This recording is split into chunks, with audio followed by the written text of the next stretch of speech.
हम सब धन्यवाद देंगे खुदा को, उन्होंने हम सबको दिन में इतना शाम दे के हम सब उसकी स्तुति और आराधना करने वाले हो पा रहे हैं। तो ये हम सब प्रभु की स्तुति आराधना वचन में चलने से पहले हम सब प्रार्थना के चलते हैं और प्रार्थना में निवेदन हमारी मम्मी करेंगी।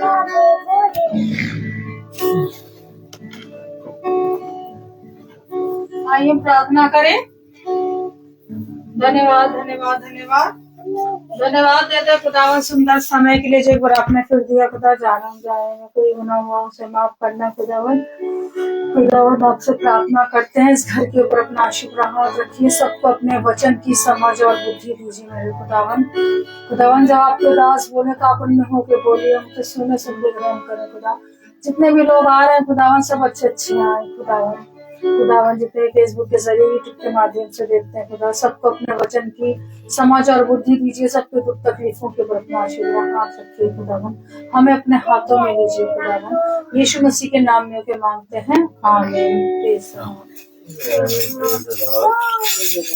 हम सब खुदावन की स्तुति और महिमा की ओर चलते हैं।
और मैं आइए आप सब एक और गीत को चलते हो। गीत सुनना हमेशा सबकी बोल सुना।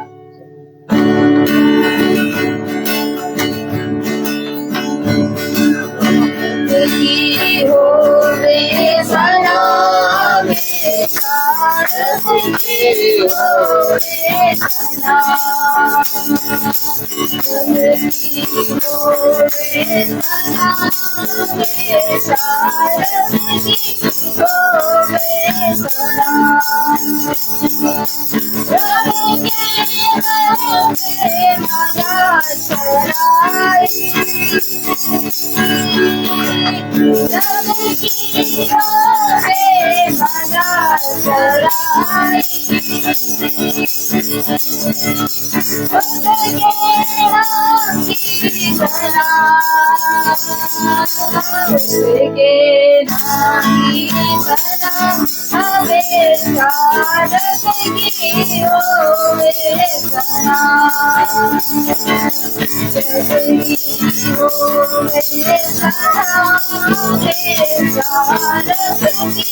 आइए हम सब वचन की ओर चलते हैं जो खुदावन के दास हम सब के लिए लेकर आए हैं। हालेलुया।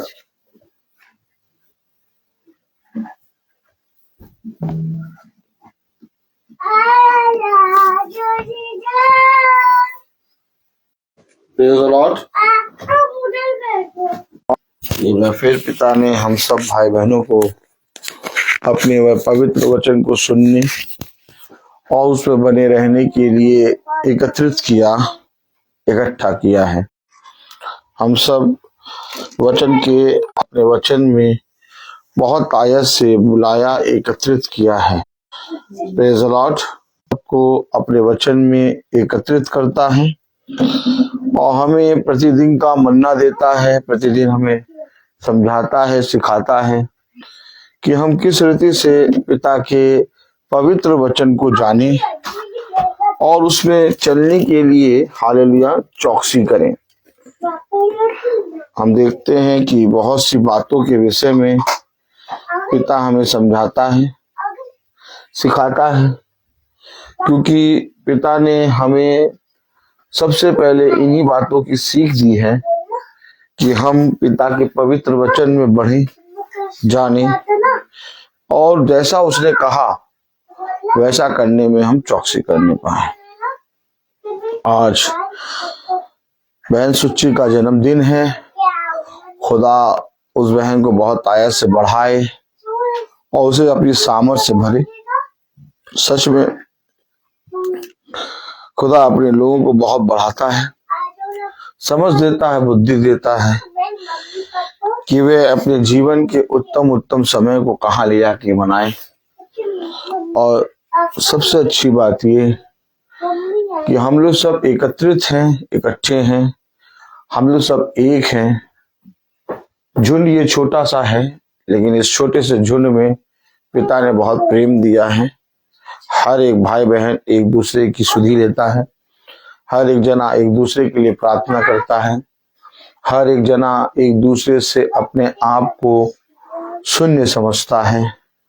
कोई भी अपने आप को एक दूसरे से बढ़कर नहीं जानता, बल्कि एक दूसरे के लिए हम सदा तत्पर रहते हैं।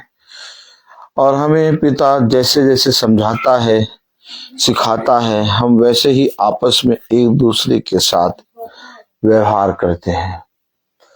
क्योंकि हमें नहीं मालूम कि हम एक दूसरे के साथ कैसे मिलें, कैसे बोलें, कैसे रहें, लेकिन एक है जो हमें इन बातों के विषय में सिखाता है। मनुष्य कहता है हम बहुत कुछ जानते हैं, हम बहुत कुछ सीख चुके हैं, हम बहुत कुछ जान गए हैं, लेकिन हमारा छोटा झुंड कहता है कि हमें कुछ नहीं मालूम, हम अभी भी तुच्छ, निकम्मे और इस योग्य भी नहीं है कि पिता की पवित्र महासभा में बैठने पाए। क्योंकि हम जानते हैं कि पिता महान है, पवित्र है, अनुग्रहकारी और विलंब से क्रोध करने वाला खुदा है। हम में से हर एक जना इस पृथ्वी पर पिता ने उत्पन्न किया, लेकिन उस उत्पन्न करने के साथ पिता ने हमें एक मार्ग दिखाया, एक सीख दी, एक मार्ग के विषय में पिता ने हमें बताया कि किस रीति से हमें चलना है, हमें कैसे पिता के निकट बने रहना है। हमें नहीं मालूम था, हम दुनियावी चीजों में लुप्त हो गए थे। जिस तरह से एक बच्चा जब खिलौने की दुकान में जाता है तो वो बहुत सी खिलौनों को देखकर उस तरफ देखने लगता है और सोचता है कि मुझे ये भी खिलौना मिल जाए और मुझे ये भी खिलौना मिल जाए। ठीक इसी तरीके से हम भी इस संसार में जब छोड़े जाते हैं और दिए जाते हैं तो इस संसार की तमाम खुशियों को, तमाम चीजों को अपना जीवन समझ लेते हैं। लेकिन ये पिता हमें बताता है कि जिन चीजों को तू देख रहा है वो तेरे लिए थोड़े ही समय के लिए हैं और थोड़े समय के बाद तेरे लिए वो सारी चीजें व्यर्थ होंगी। लेकिन पिता हमें धीरे धीरे धीरे धीरे सारी बातों को समझने की सामर्थ देता है और धीरे धीरे हमें वो सारी बातें समझाता है। जिस रीति से पिता हमें सारी बातें समझाता है, ये अवश्य है कि हम अपने पिता के मार्ग पर चलें। हालेलुया। तो मेरे प्यारे भाई बहनों, हम सब इसी रीति से पिता के निकट आके इन सारी बातों को सीखते और समझते हैं और बहुत सी बातों के विषय में हम चूक जाते हैं, लेकिन इसके बावजूद पिता हमें क्षमा करता है। ये पिता की दया है, ये पिता की खूबी और लियाकत है और हम अपने जीवन में फिर से एक बार नया बल प्राप्त करने पाते हैं।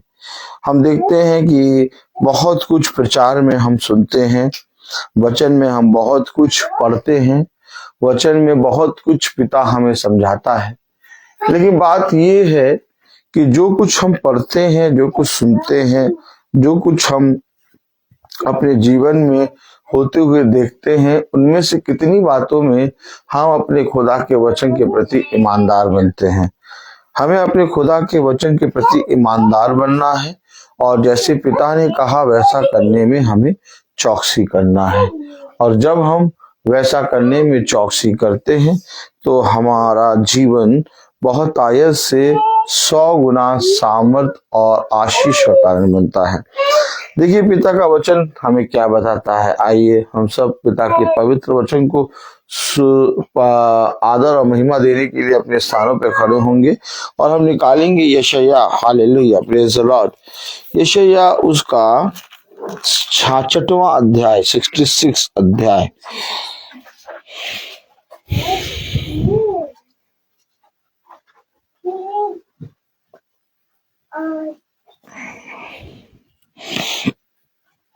यशायाह 66 अध्याय और उसकी 16वीं आयत हम सब पढ़ेंगे। यशायाह 66 16 यशायाह 66:16 में लिखा है, क्योंकि यहोवा सब प्राणियों का न्याय आग से और अपनी तलवार से करेगा, और यहोवा के मारे हुए बहुत होंगे। खुदावन का वचन जो कि पवित्र है, इस पवित्र वचन को खुदा हम निकम्मों को समझने और उस पर चलने की सामर्थ प्रदान करे। आमीन। हम सब अपने स्थानों पर बैठ जाएं। हमने जो पढ़ा, क्या उसे हम समझते भी हैं? देखिए, बात ये नहीं कि मैंने पिता के पवित्र वचन को पढ़ लिया, मैंने बाइबल पढ़ ली, मैंने पिता के वचन को सुनने के लिए चौकसी करी, मैंने मीटिंग देख ली। नहीं, बात ये कि हमें जैसा सुनाया गया उसके अनुसार चलने में चौकसी करनी है। जब तक हम उसके अनुसार चलने में चौकसी नहीं करेंगे, हमारा वचन को सुनना, वचन में बैठना, अपने जीवन में वचन को समय देना और अपने जीवन में गवाही देना, स्तुति महिमा के गीत गाना, हालेलुया कहना, साजों को बजाना और दान पुण्य करना, जितने भी धर्म के काम करते हैं वो सब व्यर्थ होंगे।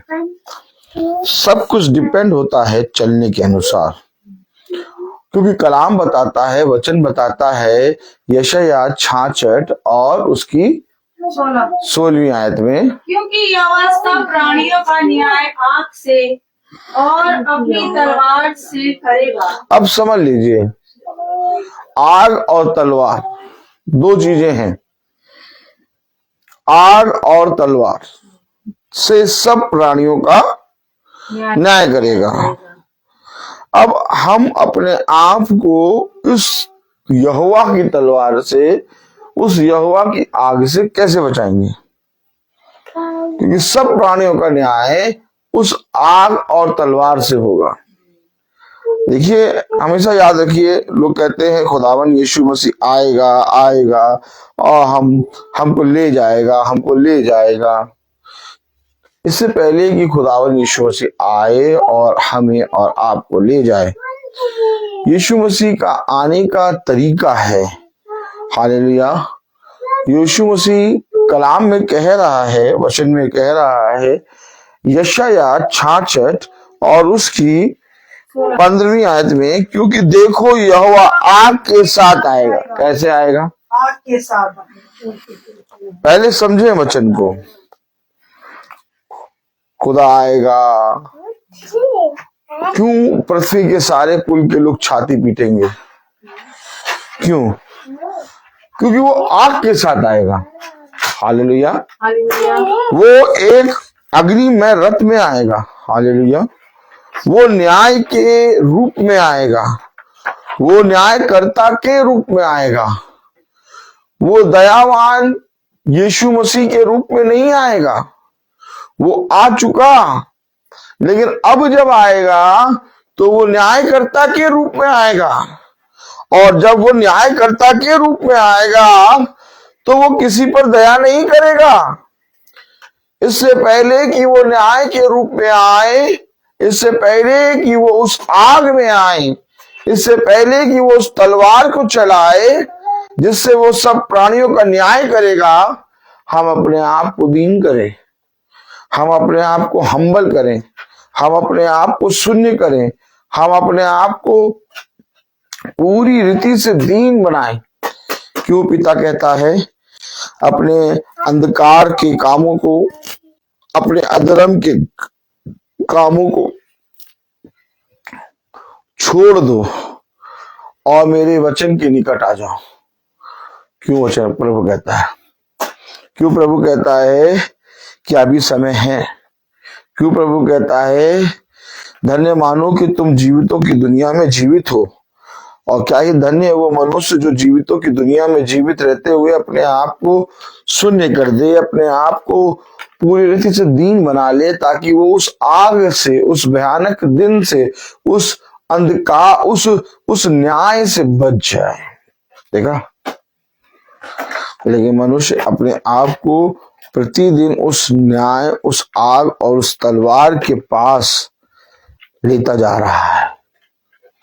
मनुष्य उससे बचने के लिए उपाय नहीं कर रहा, मनुष्य उससे छिपने के लिए उपाय नहीं कर रहा, मनुष्य उससे बचकर अपने आप को पिता की बलवंत दाहिने हाथ में सौंपने के लिए उपाय नहीं कर रहा।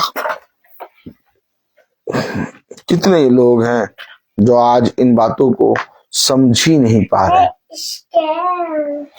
कि हो क्या रहा है। क्यों समझ नहीं पा रहे? क्योंकि उन्होंने अपने आप को दुनियावी बातों में फंसा लिया है। उन्होंने अपने आप को दुनियावी चीजों में इस रीति से लुप्त कर लिया है कि वे अब उस दुनियावी बातों से निकलना ही नहीं चाहते। लेकिन जैसे जैसे आप वचन को जानते हैं, जैसे जैसे आप वचन में परिश्रम करते हैं, आप प्रतिदिन की महासभा सुनते हैं, आप वचन पे कान लगाते हैं, वैसे वैसे वचन आपको बहुत सी बातों के विषय में समझाता है। Praise the Lord, hallelujah. वो रेड वाली जैकेट ले आओ, हालेलुया। बहुत सी बातों के विषय में समझाता है। क्या समझाता है? देखिए, कलाम में लिखा है यशाया 66 और उसकी 15 क्योंकि देखो यहोवा आपके साथ आएगा, उसके रथ कमंडल के समान होंगे, जिससे वह अपने क्रोध को जलजलाहट के साथ और अपनी चितौनी को भस्म करने वाली आग की लपट से प्रकट करे। देखा, आप क्या चाहते हैं कि खुदा आपके सम्मुख किस रीति से प्रस्तुत हो? एक तो खुदा हमारे बीच में शून्य बन गया, प्रभु हो के भी उसने अपने आप को हमारे लिए, हम सब के लिए अपने आप को दास बना लिया। लेकिन ये कैरेक्टर उसका हमेशा नहीं रहेगा। ये कैरेक्टर हमारे जीवन के लिए कब तक है? बताइए, कोई बता पाएगा? हमारे जीवन में ये कैरेक्टर कब तक है? यीशु मसीह दास के रूप में कब तक है? यीशु मसीह एक बिचौलिए के रूप में कब तक है? देखिए, बात समझिए। यीशु मसीह प्रभु होकर भी, राजाओं का राजा होने के बावजूद भी उसने अपने आप को हमारे लिए, हम सब भाई बहनों के लिए, सारे मानव जाति के लिए दास बना लिया। अब दास से तो आप कुछ भी काम करा लेंगे, उठो ये काम करो, वो काम करो, मैं यहाँ जा रहा हूँ, वहां जा रहा हूँ। आप जितने भी पाप करते रहेंगे, दास कभी आपके पाप के विषय में नहीं बोलेगा, क्योंकि वो दास है। वो आपको क्षमा कर रहा है, वो आपको पूरी रीति से आपके लिए हिफाजत कर रहा है, आपके लिए हर समय खड़ा हुआ है। खुदा और आपके बीच, अर्थात खुदा और आपके पापों के बीच में एक बिचौलिया बनकर यीशु मसीह खड़ा हुआ है, जिसे कहते हैं महायाजक। बात समझे? लेकिन ये पदवी, ये महायाजक की पदवी, ये दास की पदवी में वो हमेशा नहीं रहेगा। हमारा जीवन जब तक इस पृथ्वी पर है, और जैसे ही हम इस पृथ्वी पर इस देह को छोड़ेंगे, वैसे ही वो हमारे लिए न्यायकर्ता बन जाएगा। और जब तक हम इस पृथ्वी पर हैं, हमारे पास समय है कि हम उस बिचौलिए से अपनी बात लगा लें। होता है ना कि जैसे कि कोई मनुष्य मुकदमे में फंसता है, तो इससे पहले कि वो मुकदमे में फंसे, उससे कहते हैं कि सुलह कर लो, सुलह कर लो भैया, सुलह कर लो, ताकि सुलह तुम कर लो तो तुम मुकदमे में ना दिए जाओ। क्योंकि अगर मुकदमे में दिए जाओगे, फिर तो तुम्हें वहां पर चक्कर लगाने पड़ेंगे, और ना हम कुछ कर सकते हैं, फिर ना तुम कुछ कर सकते हो, फिर न्याय होगा। अब ऐसे कि नहीं?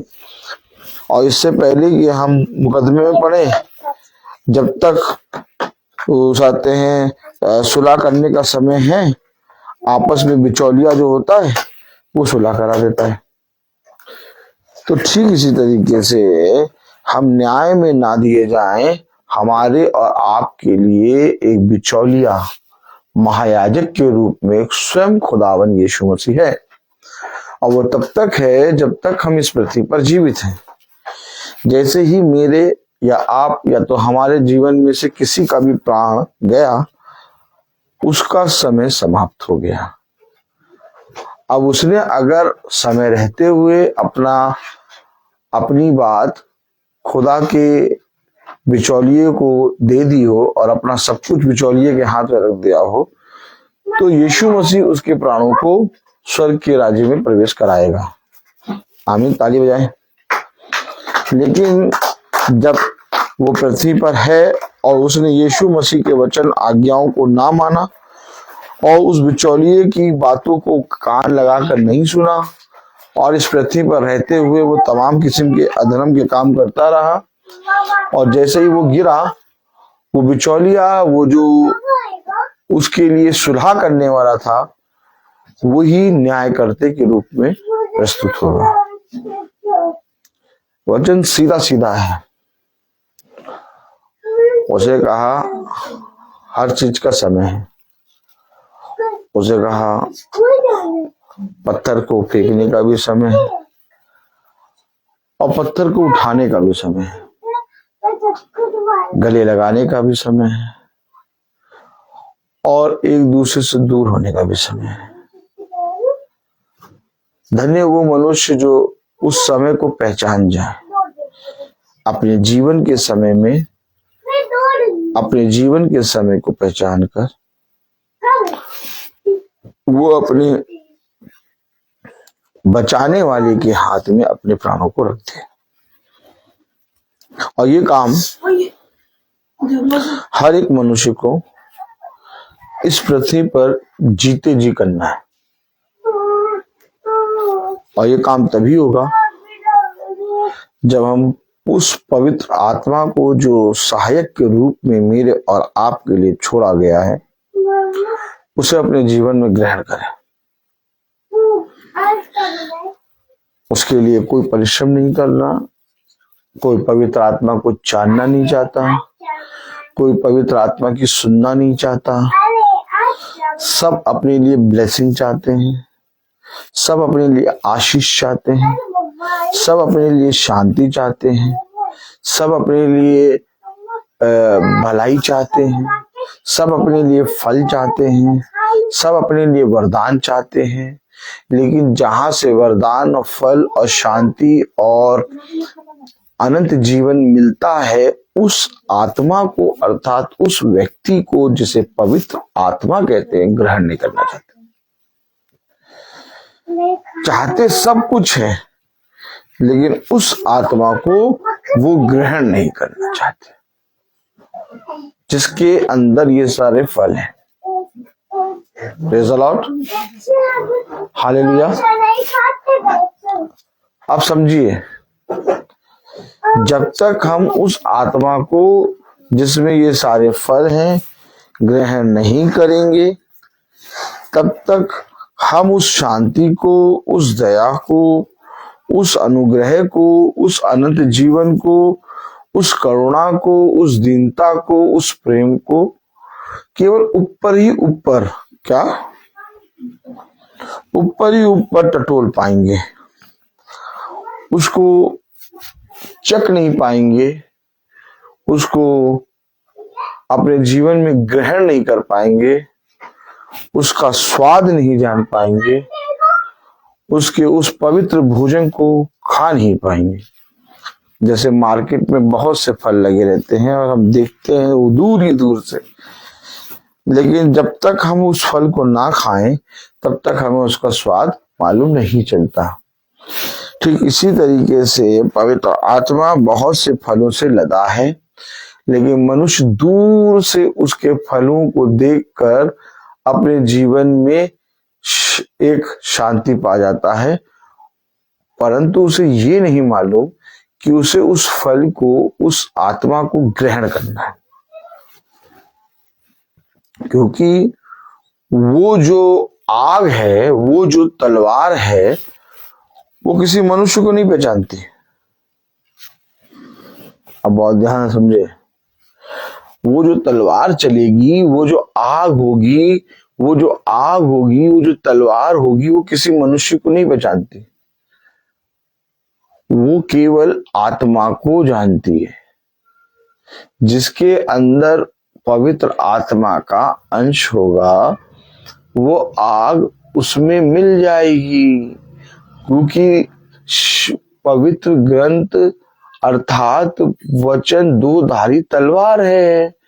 वो आत्मा आत्मा से मिल जाएगी, वो तलवार तलवार से मिल जाएगी, अर्थात तुम्हें किसी वस्तु की घटी नहीं होगी।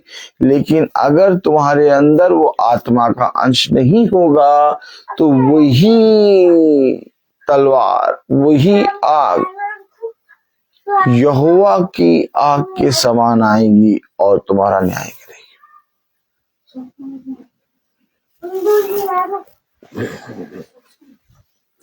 वचन को समझे, वचन को समझे। देखिए साफ साफ लिखा है, मैं आपको पढ़ा दूं। आप कहेंगे ये क्या पढ़ा रहे भाई, लेकिन भाई क्या करे, भाई पढ़ाता है, भाई पढ़ाता है इसलिए है कि हम सब इन बातों को जान जाएं।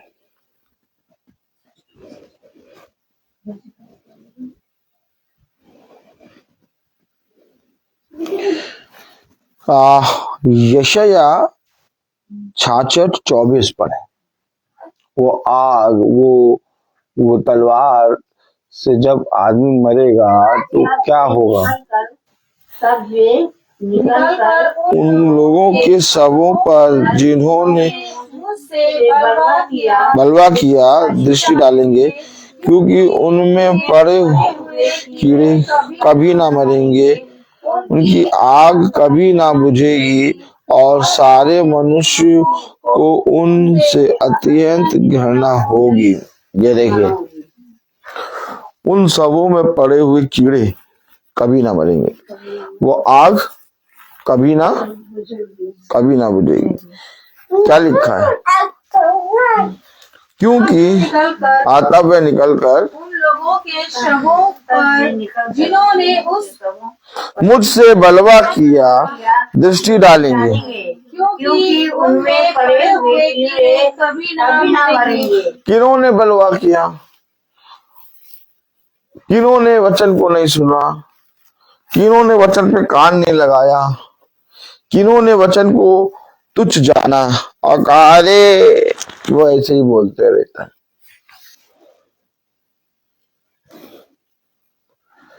आज तुम्हारे बोलने का समय है, तुम कुछ भी बोल सकते हो, उसे अच्छा बोल सकते हो, उसे बुरा भी बोल सकते हो, लेकिन एक समय आएगा, एक समय आएगा जब वे कीड़े जो कभी ना मरेंगे, क्या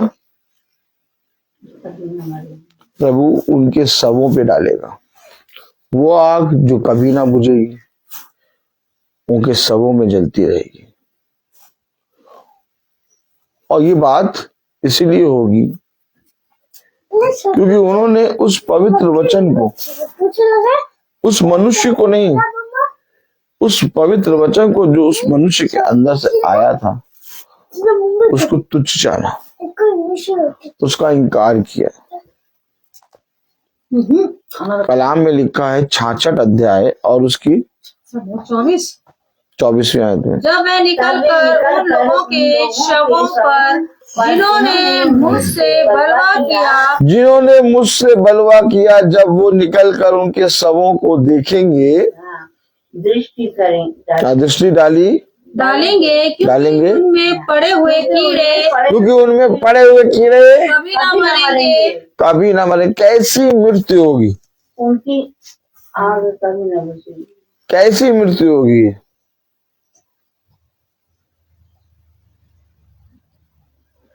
देखा आपने देखा, क्या चाहेंगे आप क्या चाहेंगे,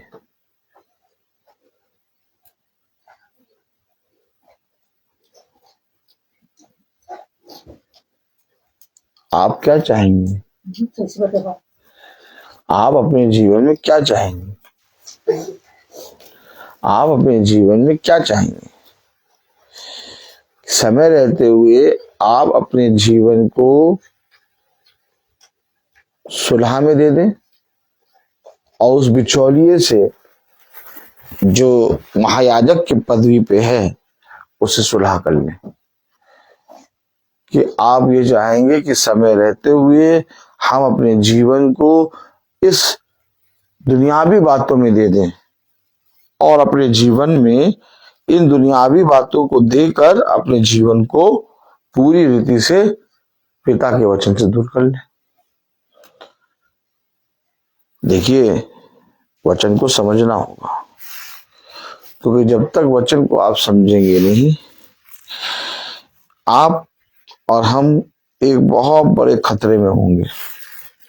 कलाम में लिखा है, वचन में लिखा है, पढ़ें 24वीं आयत। तब वह निकलकर उन लोगों के शवों पर जिन्होंने मुझसे बलवा किया। क्या बलवा किया? दृष्टि डाली। क्या बलवा किया? क्या बलवा क्या किया?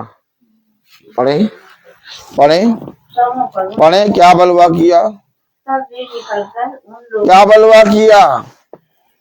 जिन्होंने मुझसे बलवा किया। क्या बलवा किया? यशायाह 66 18वीं आयत। क्योंकि मैं उनके काम और उनकी कल्पनाएं दोनों अच्छी रीति से जानता हूँ। ये मैं उनके काम, कल्पनाएं दोनों अच्छी रीति से जानता हूं। क्योंकि मैं उनके काम और कल्पनाएं दोनों अच्छी रीति से जानता हूं।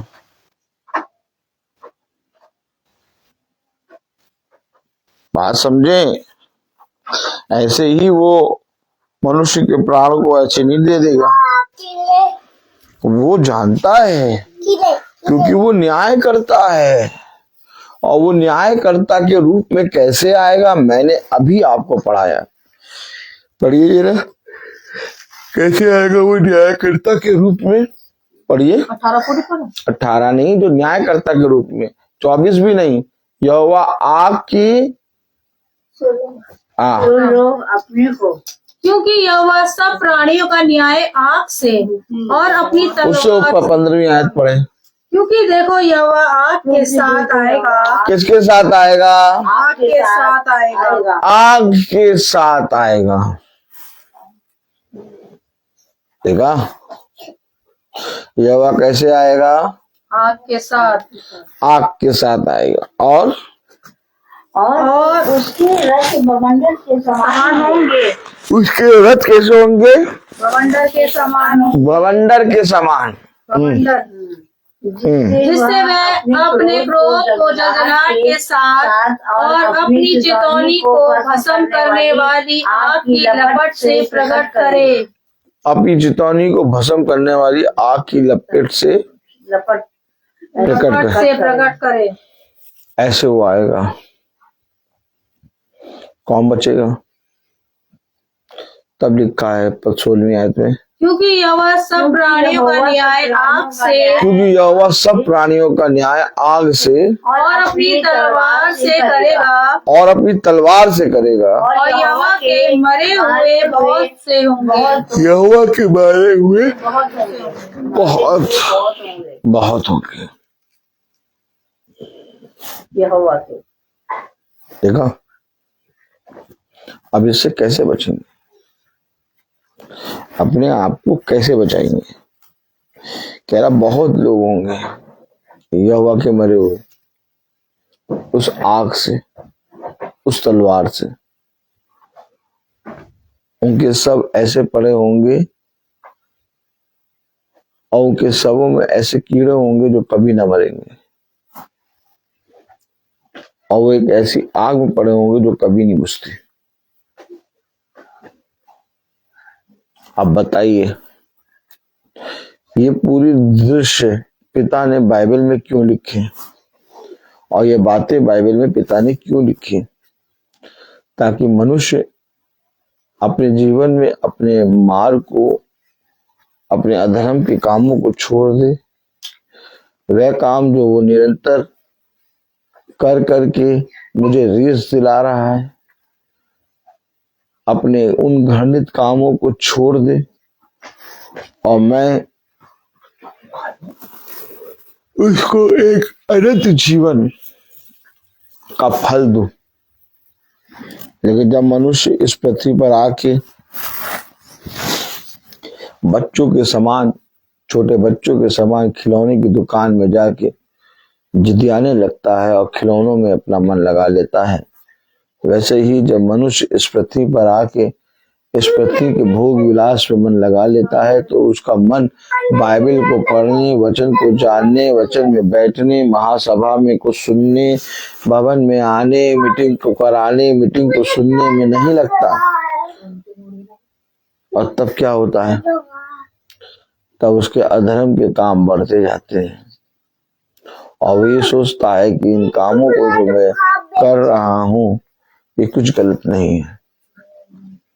लेकिन पिता कहता है, वचन में कहता है, यशायाह 66:18 आयत, क्योंकि मैं उनके काम और उनकी कल्पनाएं दोनों अच्छी रीति से जानता हूँ। किसी मनुष्य को दिखाने के लिए अच्छे काम या किसी मनुष्य को दिखाने के लिए धर्म के काम ना करो। रीति से जानता हूँ। ना करो धर्म के काम किसी मनुष्य को दिखाने के, बल्कि खुदा के सम्मुख जानकर अपने धर्म के काम करो।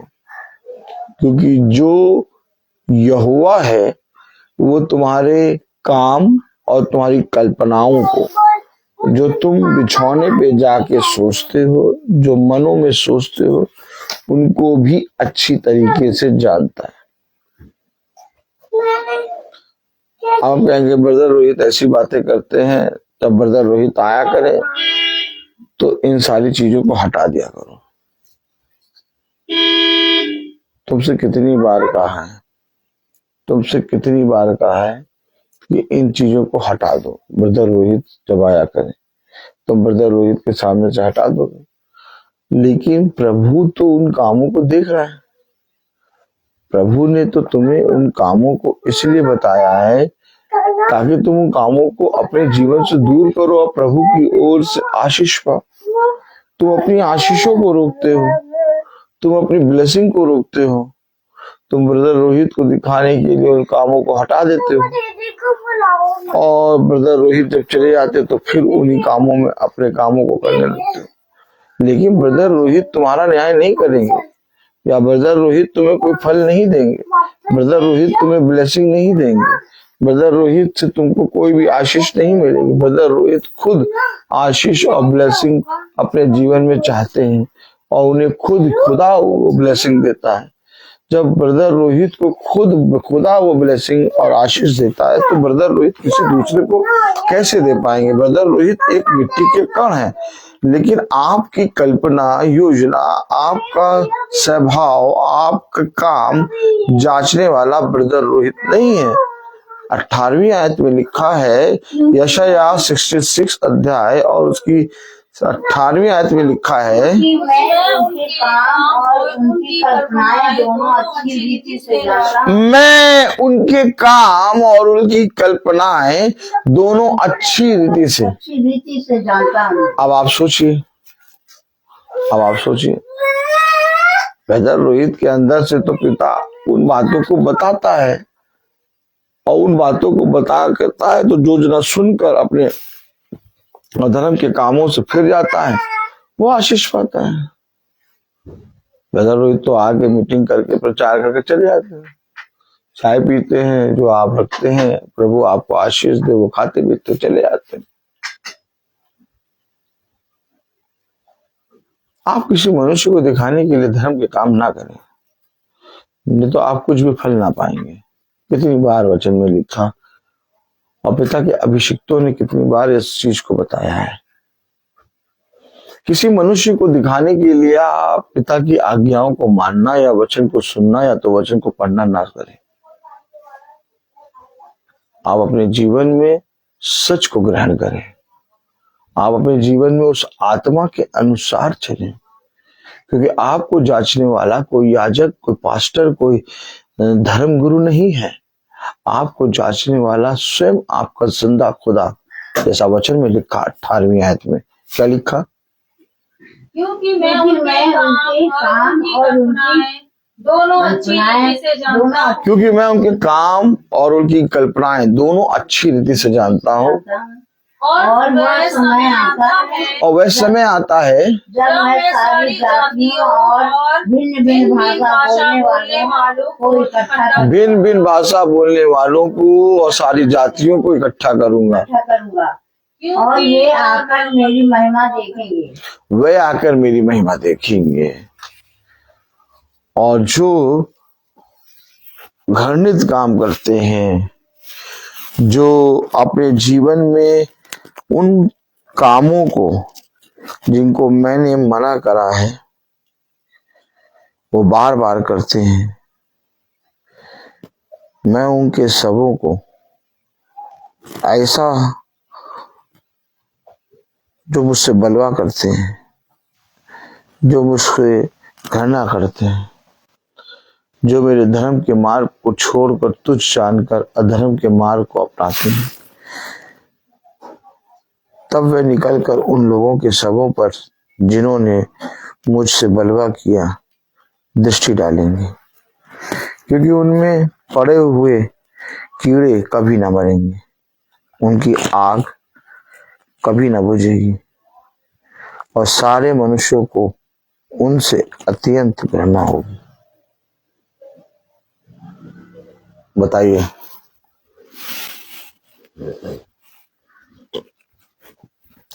बताइए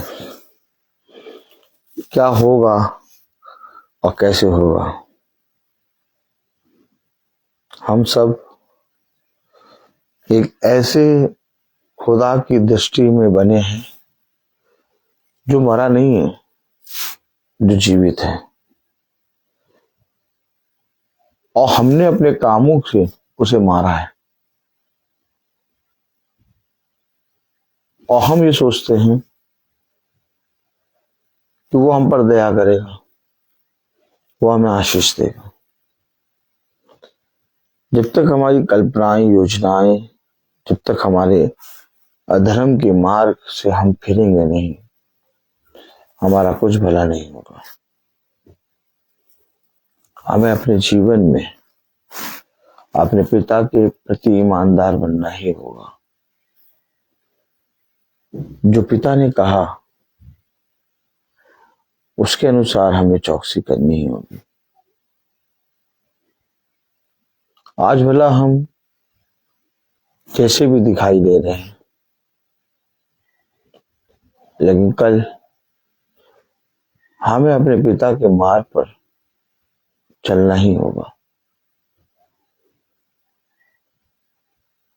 आज हम मनुष्यों के कारण, मनुष्य की बातों के कारण, दुनियावी चीजों के कारण, अपने पैसों के कारण, अपने धन के कारण, अपने बल के कारण, अपनी बुद्धि के कारण अपने पिता के वचन को तुच्छ जान रहे हैं। लेकिन एक दिन आएगा जब हमारा बल, हमारी बुद्धि, हमारा घमंड, हमारा धन मिट्टी के अंदर होगा। उस समय निर्बल, असहाय और मरहुओं के समान हम पड़े होंगे, कुछ भी नहीं कर पाएंगे, यहां तक कि हिल भी नहीं पाएंगे। फिर क्या होगा? इसलिए इससे पहले कि ऐसा समय आए, अपने लिए धर्म का मार्ग, अपने लिए सच्चाई का मार्ग, अपने लिए पिता के वचन का मार्ग अपनाओ, ताकि जीवन भर तुम अपने पिता के कहे गए वचन के अनुसार चलने में चौकसी करने पाओ। मैं बोलता हर चीज का, तो आइए हम प्रार्थना में चलेंगे, और मैं रबिका जी से, अपनी सहायक से कहूंगा कि वो प्रार्थना में अगुवाई करें और रेबेका जी प्रार्थना में अगुवाई करेंगी। Praise the Lord. Praise the Lord. जी बहन का जन्मदिन है, उसके लिए आइए हम प्रार्थना करें। धन्यवाद धन्यवाद धन्यवाद धन्यवाद देते हैं खुदावन सुंदर समय के लिए जो एक बार आपने फिर दिया खुदावन। जाने अनजाने में कोई गुनाह हुआ उसे माफ करिए खुदावन। धन्यवाद उस सुंदर वचन के लिए। हम उसे भूलने वाले नहीं, समझने वाले बने, अपने हृदय में रखने वाले बने खुदावन, उस पर चलने वाले बन सके खुदावन। इस घर के ऊपर अपना आशीर्वाद हाथ रखिए खुदावन। खुदावन जितने फेसबुक के जरिए, यूट्यूब के माध्यम से देखते हैं, सबको अपने वचन की समझ और बुद्धि दीजिए। सबके ऊपर अपना आशीर्वाद हाथ रखिए मेरे खुदावन, कि वो लोग भी आप में चलने वाले बने खुदावन। के दुख तकलीफों के ऊपर अपना आशीर्वाद हाथ रखिए खुदावन। खुदावन हम सबको अपने हाथों में लीजिए खुदावन। खुदावन आज सोची दीदी का बर्थडे है खुदावन। पूरे साल आपने उन्हें अच्छे से रखा खुदावन, आगे भी उन्हें अच्छे से रखिए खुदावन। उन्हें अपने हाथों में लीजिए खुदावन। उनके खुदावन कोई भी खुदावन कुछ भी खुदा परेशानी है खुदावन, कोई भी घटी कमी है खुदा उसे पूरा करिए। उनके ऊपर अपना आशीर्वाद हाथ रखिए खुदावन। उनके घर वालों के ऊपर अपना आशीर्वाद हाथ रखिए। सबको अपने वचन की समझ और बुद्धि दीजिए खुदावन। हम सबको अपने हाथों में लीजिए। यीशु मसीह के नाम में होके मांगते हैं, आमीन।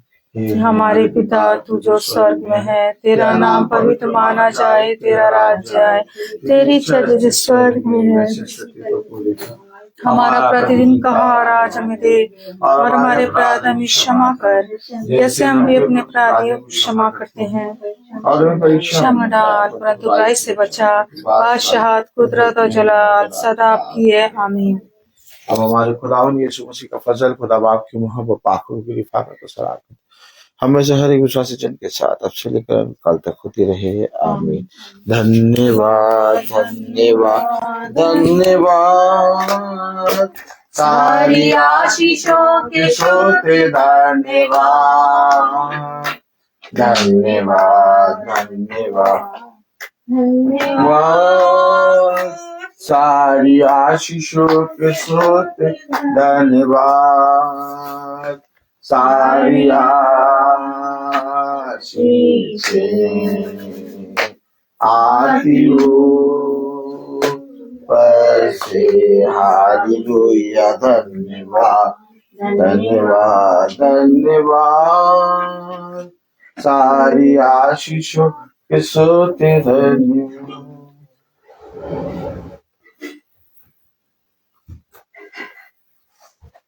भाई बहनों को प्रेज द लॉर्ड। सूचित किया जाता है कि कल की प्रार्थना शाम को 5 बजे होगी और हमारे घर पे ही होगी। सब भाई बहनों को प्रेज द लॉर्ड।